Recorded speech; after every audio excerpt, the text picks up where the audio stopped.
It's time to review the best Men in Black. Welcome back, guys, to Fog Entertainment, and we're reviewing Men in Black 3. Is it the best time traveling movie?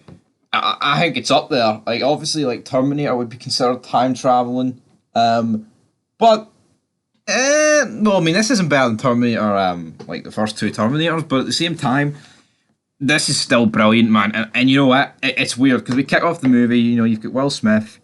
You've Tommy Lee Jones, and I think Tommy Lee Jones actually looks younger in this one than he did in the first one, which is a 15-year difference. Now, I know you could argue, right, maybe they did more makeup to him in this one, right, but I think he just looked a lot more perkier in this one. I don't know, he had like a nice wee tan going. In the first and second one, he just looks like a fucking walking corpse for me, but obviously the whole gimmick is here, we do have like the cold open of Boris the Animal is freed from jail by a cameo by Nicole Schwarzenegger. What is that all about? What is that all about? Where did she sign up for this cameo, man? No one really knows. But of course, Big Animal, Boris the Animal, K locked them up, and he's the one that actually shot his arm off. But Agent J and Agent K have a bit of a disagreement around this whole situation.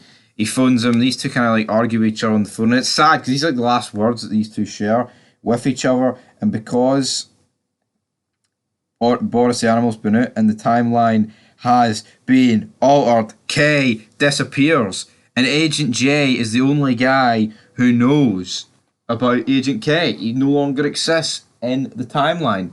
And we've got people who don't know who he is. We've got Agent O who doesn't know who he is. And you know what I would say? See Josh Brolin, who played Agent K back in, I think it was 1969. What a job. It was 69 because it was the year of the moon landing. Brilliant job, honestly. You would have thought it was the same person. Person, bae. You would have thought it was the same person, man. You really would have. Slick. How you doing, Slick? Slick. There's just something about Agent K, whether it be Brolin or Tommy Lee Jones, calling Will Smith Slick. It just puts a smile on my face. I don't know what it is, but it's just... And then Will Smith just looks at him like he's The Rock, and no fucking wonder, because the chemistry that even Will Smith has with Josh Brolin is brilliant, man. And the fact we see Will Smith's character, Agent J, go back in time, obviously, 1969, there's a couple of funny, jokes about he steals the car, and he's like, just because I'm in this car and I'm black doesn't mean it's stolen. But he's like, yes, this time I did steal it, but well, fuck it, and he whips out the neuralizer. Some very funny scenes there. But yeah, then he has to convince Agent K that he is back in time to save him. Because Big Boris the Animal. And then we're introduced to a character called Griffin, played by Michael Stuhlbarg. Kind of looks like Joaquin Phoenix a bit. Not an awful lot, but just a wee bit. I thought I'd mention that. But what is significant about this, because obviously Agent K is the one that put like the whole net thing in motion, and without that, aliens would just run absolutely chaotic in the world. And what day did he manage to do that back in 69? It was the day that the moon, they took off, set for the moon, Neil Armstrong and co. And that's basically what this movie centers around. It centers around Agent K and Agent J and Griffin at the end trying to lay the smack down and bring Boris the Animal, even though there's all these different scenarios that could play out, right, and wouldn't exactly be good for the crew, man. Here come the Men in Black. But yeah, we're introduced to a couple of officers, and we've got this black general, and I really like the twist at the end that this guy was actually Will Smith's dad, and it turns out that Agent J was actually there the whole time, and the whole reason he knows about this is because he was there with Agent K, and this is the incident that changed Agent K, because you could definitely see like the younger version of K, he's a bit more energetic about himself, he's got a wee bit of a fling with Agent O, and then, yeah, he's just a bit more about him.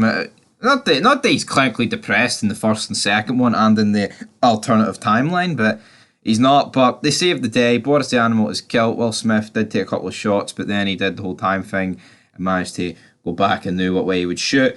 Him and Boris the Animal, takes him off. Boom, Boris the Animal, the old one dies, and then the new one gets his arm shot off. The timeline is saved. Will Smith returns, and then you've got the whole New York song blasting. 'Cause I'm in New York. Agent Kate and his pie. And just seeing Agent J arrive and look at him, it was a very heartwarming moment.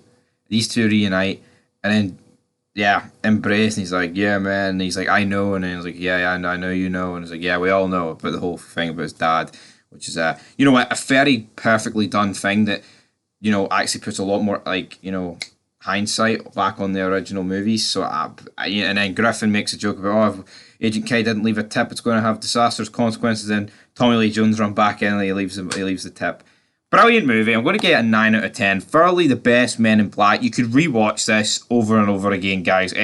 It's not quite, you know, 10 out of 10 perfect. I think there's a few things I would change about it.